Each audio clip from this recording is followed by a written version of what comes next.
Somebody get the Brewers some freaking tennis rackets. Stat. Get this guy a tennis racket. Get these guys tennis rackets, plural. Hey, remember when everybody was saying the Dodgers were dead, already dancing on their grave, throwing dirt on them, saying that this was not their year, no way they repeat. Their bullpen was filled with arsonists. They didn't have enough depth offensively. It's just not there. And they started to hate, and they couldn't wait for it to end so they could pile on. Remember all of that? Yeah, neither do I, haters. That's right. Dodger Jim is back in the house today. Wisco Jim has taken a beating the last 2 nights, but Dodger Jim has never, ever been better. In fact, last night was Dodger Jim's favorite kind of night, favorite kind of Dodger game. You know, the kind where they bypass the arsonists altogether. Don't even let those pyros anywhere near that game. Clearly, when you cut the immolators out, there is very little weakness anywhere else on that team.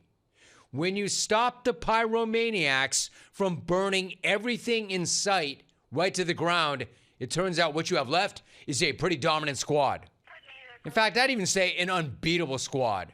Just as long as you hide their blue tips and you keep those immolators away from their gas cans.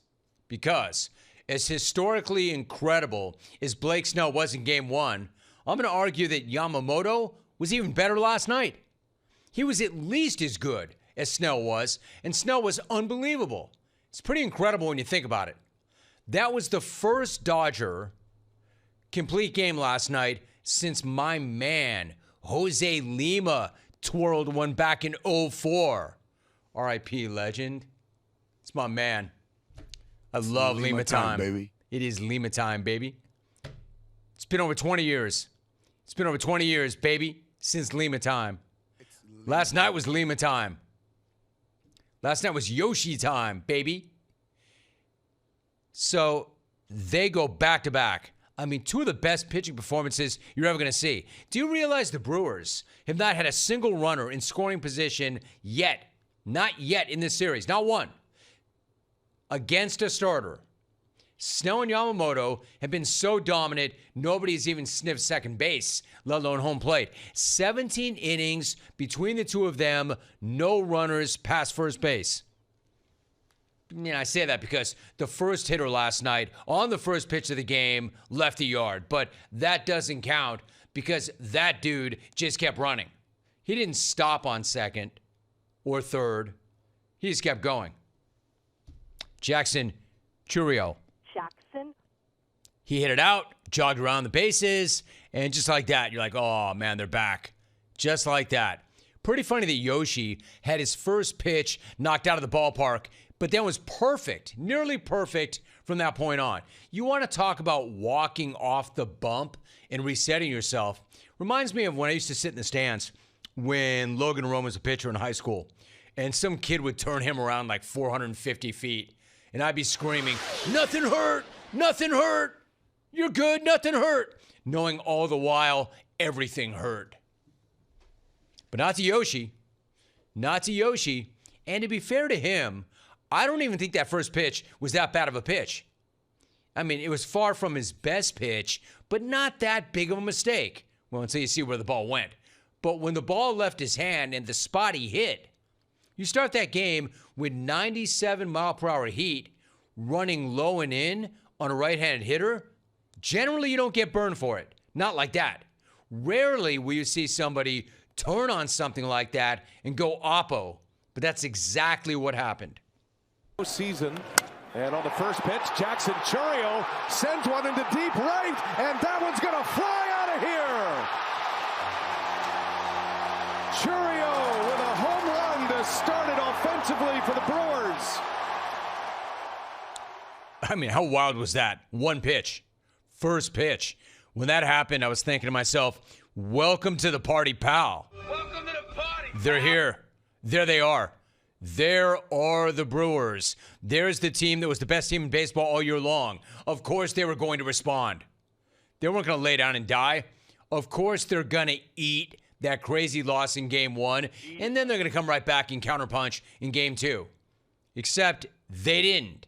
They never even got a runner to second base again after that first pitch. It felt like that bomb could swing some momentum, and then Yamamoto was like, shut them down. You don't like that call. I don't like that call. Like, you know who never thought for a second that Milwaukee was going to land that counter? Yoshi. He saw that ball go out in that first pitch. Didn't even blink. Didn't even flinch. He's like, give me another ball. Give me another ball. I've got work to do. And then my dude went to work.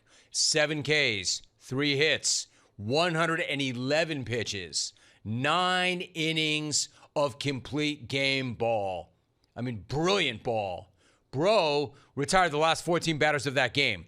It's like he was getting stronger and nastier and filthier as that game went on, which is why the decision in the 9th was not a decision at all for Dave Roberts, especially after what happened in game 1. Doc was like, yeah, I heard you. I heard you, planet Earth. I heard you, universe. Don't worry. I'm not messing with Yoshi tonight. I get it. Like, I don't know how you're supposed to beat this Dodger team when they're pitching like that. In fact, you're not. You're not, you won't, you don't. Not that I'm saying that this series is over and done with, but what I am saying is this series obviously is over and done with if they keep getting starts like that. The Brewers are much better than what they've shown so far in the series. But that'll happen, right? When world-class arms put on world-class clinics. It's going to make even the best lineup look like somebody should get them some tennis rackets. Pat Murphy put it best after that game when he said, quote, "These pitchers brought out the worst in us," end of quote. That is obviously true. It's also part of Pat's argument why he still believes that the series is, in fact, still a series. 90% of the teams that are 0-2 at home don't come back, but I don't think it's over. I don't know why. I admire this team. I've said it all along. I like who they are. I know where they came from, and I don't think they'll be surprised if they come back and play really well. Skip's up there with his kids. That's cool. That's nice. If I was up here with my boys, they'd be shotgunning beers, not Gatorades. Hey, Skip, I got an idea. I have an idea why you don't think it's over. You're the manager. You're not allowed to think it's over.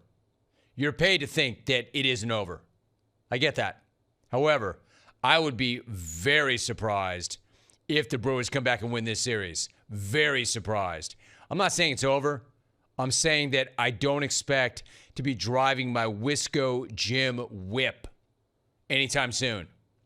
No one is beating the Dodgers if they're pitching like that. If they're getting starting pitching like that, and there's no reason to believe they won't keep getting starting pitching like that, they're not losing. This is why I said, Brewers fan, when you kept coming up in here, 6-0, 6-0. Dodger Jim, we were 6-0 against you in the regular season. And I said, that means nothing. That means nothing. They're nothing like they were when you were beating up on them. They're not the same team. It means nothing. I said that then. And the reason I said that was because it meant nothing. Now, is taking 4 out of 5 from LA impossible? Impossible? No. Is it going to happen? Hell no. Hell no. Not if LA is running out a monster every single night. But if it is any consolation, Wisco fam, you did kick Craig Counsell's ass, so you'll always have that going for you, which is nice. I just don't feel like I'm going to break out that Wisco Jim sled before next summer. And I say that as somebody who made a future bet on Milwaukee way earlier this season. Like, I like them that much. But the Dodgers right now are just unhittable. They're untouchable. Their starting pitching is so good that I don't even care about the arsonists in the bullpen. They're not going to have to go there. I don't care about today's game. I don't care about analytics. I don't care about metrics. I don't care about Ivy nerds. No offense, Tom. Who cares? I mean, if you've got arms like that can finish what they start, it doesn't matter. And by the way, why would you take them out after game one? Are you going to take any of those guys out? Not if they're pitching like that. Now you have to deal with Tyler Glass now, and then if it gets to a game four, Shohei. Have fun with that.